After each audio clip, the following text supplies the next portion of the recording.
Hi guys and welcome back to another episode of My Hobby. Now I'm sure you're all wondering what happened at the Severn Valley Railway for the Footplate experience. The reason why I've not done any videos on it apart from the photo album is because I was just too busy. You know, I didn't have much time for filming because I was either driving or firing. So we left the house at about 6:30. Drove 2 hours to get to the Severn Valley Railway Station, Bewdley. We got there, we got into the refreshment room, we had something to eat and drink, got ourselves ready. Then we got called into the briefing room, and we were just basically, it was very, very basic. It was just, don't lean your head out the window, don't touch any copper pipes. Other than that, you're here to enjoy yourselves.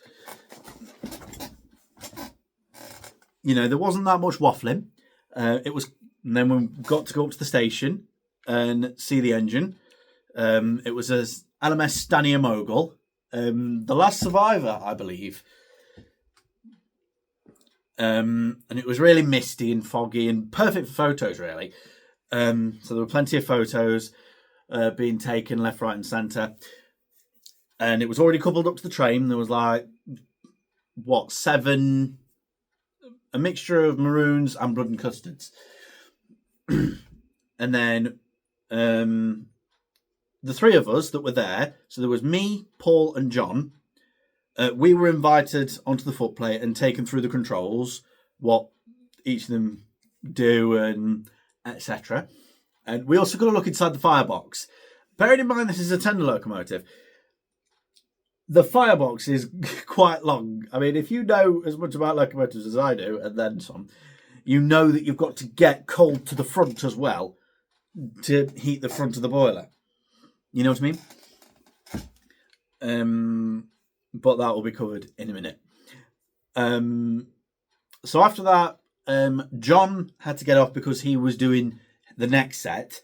So it was me and Paul. And I was really hoping that we'd be put together because we both turned up wearing our overalls already. We were intelligent. We thought, right, we don't want to be faffing. We just want to get out the car and then get on the train.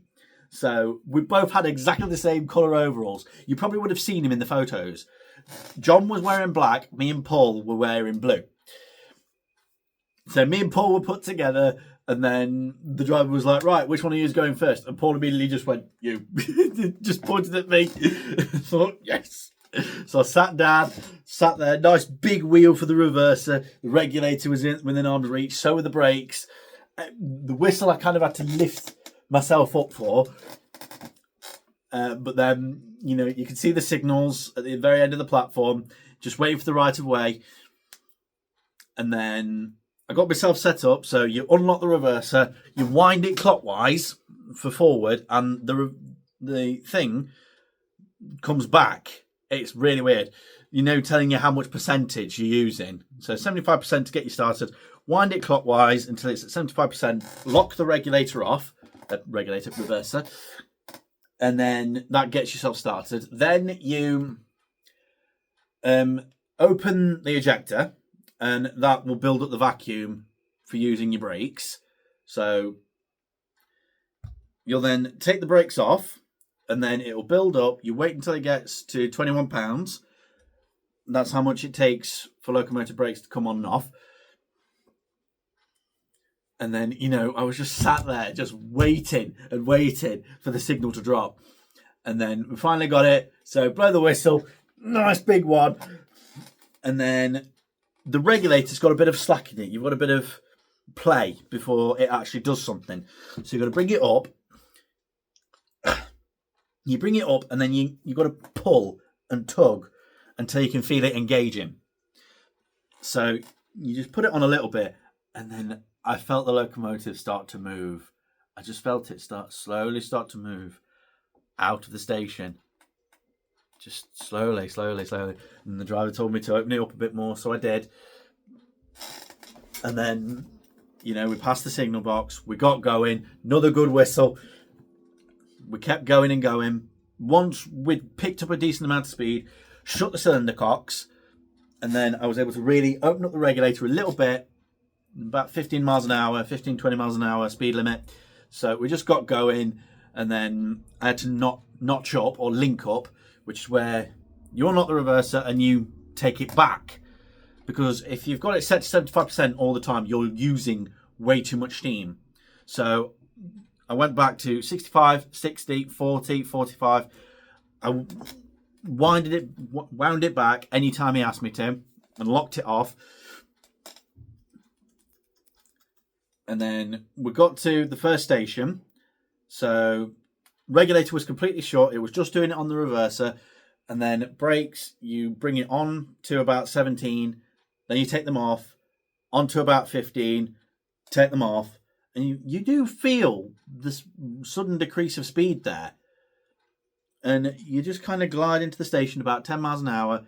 And the amount of concentration, I tell you, you've got it set to about 15 on the brakes.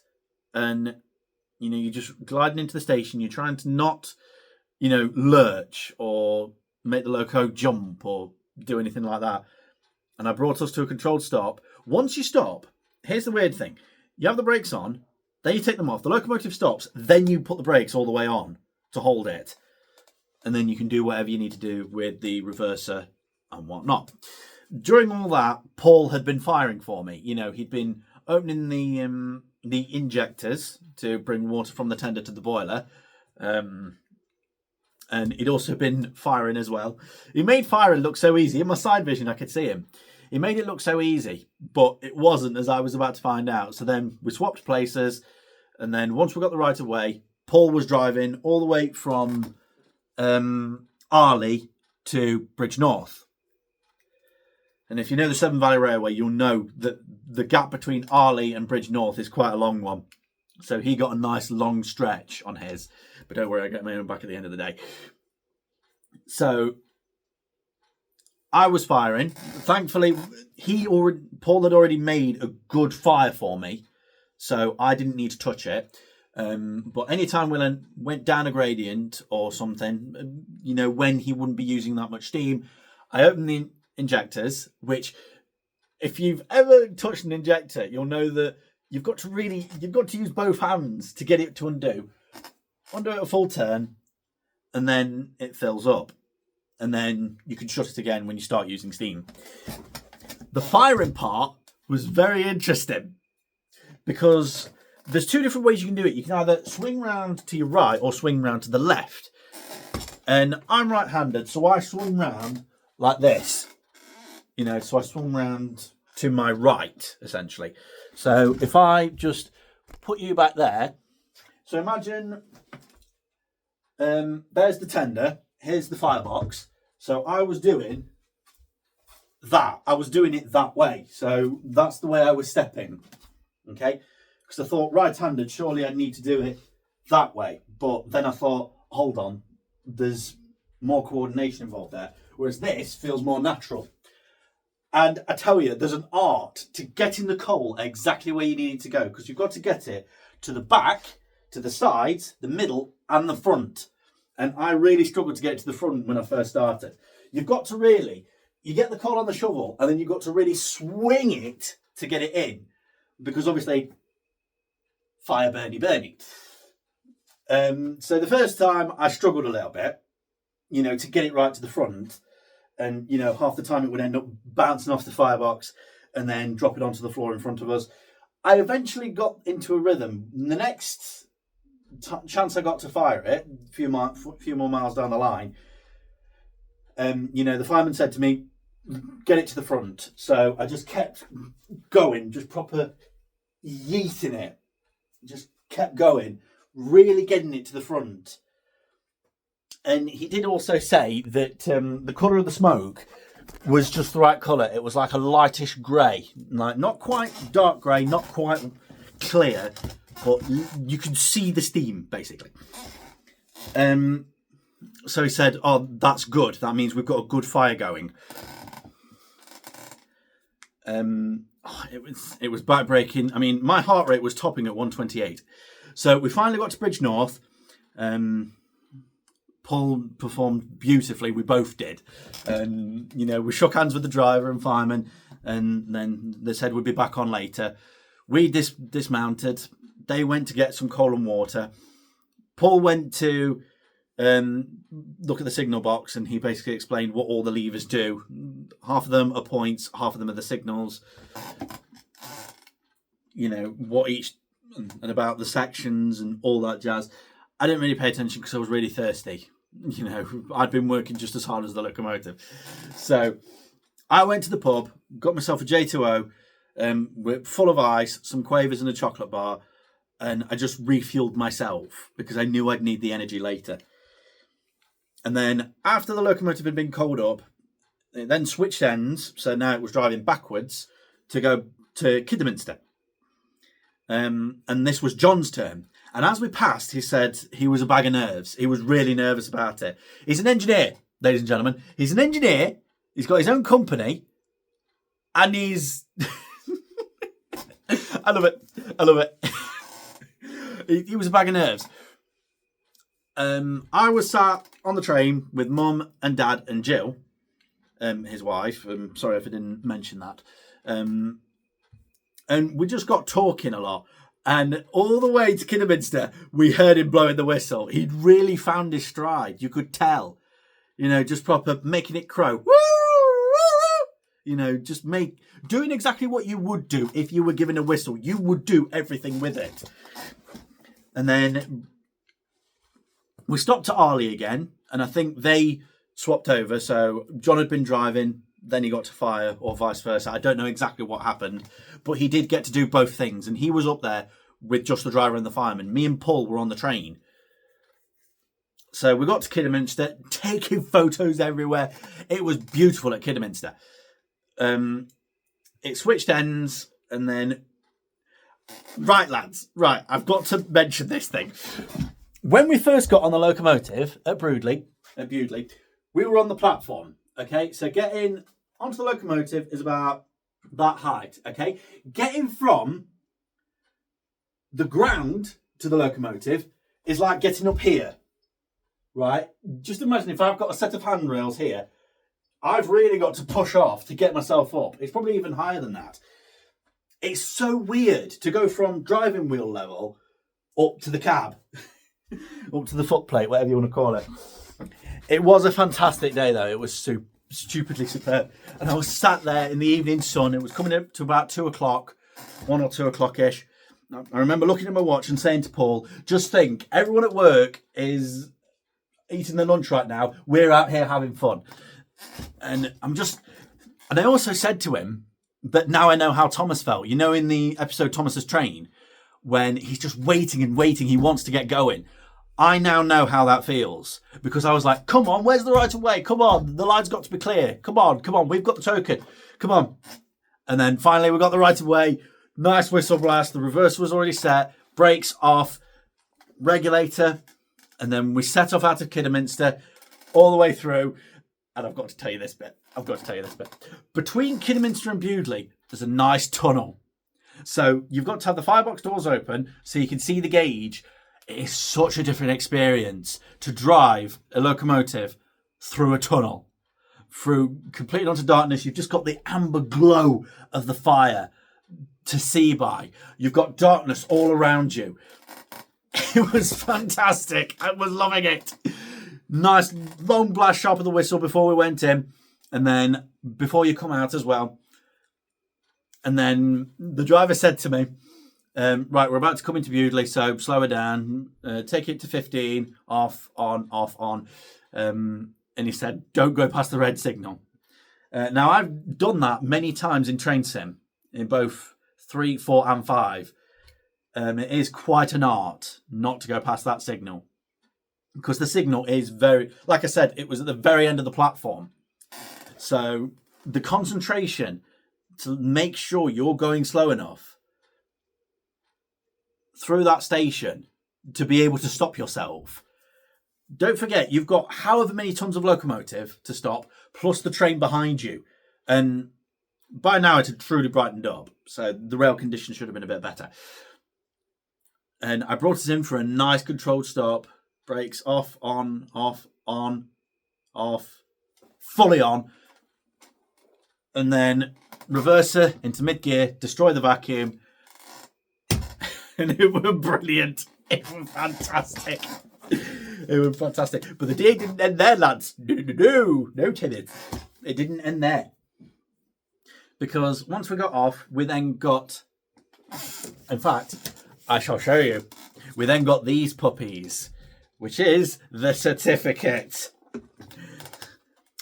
Awarded to Brindley Hill, who, under supervision, has successfully driven steam locomotive LMS Stania Mogul number 13268 on the Severn Valley Railway, Friday, 18th of October, 2024. So we got them, and we also got a little box with something in it, and I wondered what the hell it was. I got a pen with SVR Footplate experience, and I also got a mug with the exact same thing, and I've already had 2 cups of hot chocolate with it. And then we went back to the refreshment room and had something to eat. Dad had already pre-ordered the lunch. Now, Friday is usually chip night for us, but obviously because we'd been there all day, by the time we got back, Dad didn't want to be doing any cooking. So he ordered us sausage, egg and chips, and Mum had a nice big jacket potato. And I tell you, everything was done to perfection. The whole meal was delightful. It was just delicious. It was pure delicious. And then we got back in the car, another 2 hours back home, encountered traffic on the motorway, and we got back around, 4:15-ish. And we've been saying that we want to go back again, all 3 of us, and do it slightly differently. So I go to the Severn Valley on my own, Mum goes shopping with my sister, and Dad goes fishing. So we all get to go back there, and we're staying in Airbnb. And that'll be lovely. That'd be really lovely. It was a hell of an experience, and I'm so glad. I am so steamed in the smoke box. I'm so puffed up that I got to do something that I've wanted to do since I was a kid. I have wanted to drive a steam locomotive for as long as I've been on this planet. And now, 30 years old, I have finally achieved it, and I am still buzzing about it. Now, I want to say this, that I've been looking for an LMS Stania Mogul online, so that then I can own a replica of the locomotive. And I also want to do a vlog in the style of a story, so you can see more accurately how it looked. I managed to find one, spares and repairs on eBay, and challenge accepted. So that'll be coming up in due course. I should be getting it next week, and then do it up, and then I'll be doing a vlog in the style of a story. So then I'll be narrating it from my POV. But I just wanted to inform you of what was going on, what happened during the day. It was fantastic. I don't think I've left anything out. But yeah, by the time we got to Bridge North, it really brightened up. It was all misty and murky. You could see it if you looked at the photo album. That when we were there, when we got there at Bewdley, it was all misty and foggy and not very nice. By the time we got to Bridge North, beaming sunshine. Kidderminster, beaming sunshine. So, a locomotive brightened your day. What can I say? It was just an absolutely superb birthday. One of the best I've ever had. And I've been on to Nigel Gresley. And that, I think that this definitely tops it. I mean, no offence to Sir Nigel Gresley, but driving a steam engine is different to being behind it, if you like. And I tell you, I've now got much more of an appreciation for both the driver and the fireman, now knowing what they've got to do to keep the locomotive running. You see, as a passenger, you're just sat there on your phone taking pictures, looking outside, or, you're looking at the countryside, you're doing what you do. But you don't realise what those people on the footplate are going through, how hot it was. You're there shoveling loads and loads of coal on. The firebox doors are open. It's letting the heat right out onto you. And now I've got much more of an appreciation for both the driver and the fireman, for what they've got to do. So from now on, whenever I'm behind a steam engine, I'm going to know basically what they're going through. I am glad though that we've got a tender engine and we didn't get like a pannier tank or something, because obviously it would have been much smaller. The amount of room you did get on the footplate, there was enough room for 4 of us. Most of the driver and fireman stayed at the back of the tender so we could have as much room as we could. Because, I mean, for swinging that shovel, you know, you need to get quite a decent swing in. But yeah, we both did a great job. Me and Paul high-fived each other at Bridge North. And then we all took pictures with the locomotive as well. You probably saw them on the photo album. All of us together. I mean, the driver took it. There was Paul, me, Mum, Dad, Jill and John. We were all there together.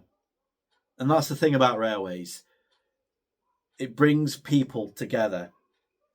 It makes friends with you. I mean, we've made friends now with Paul and Jill and John. I should have asked for John's number, because we were alike. You know, I could tell. So that's it for this video. Hope you've enjoyed it. If you want to do this, if you want to feel the way I felt yesterday, go onto the Severn Valley Railway website and book a footplate experience. You will not regret it.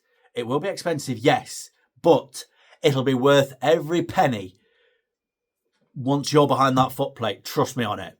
If you want to do it, do it. Don't put it off.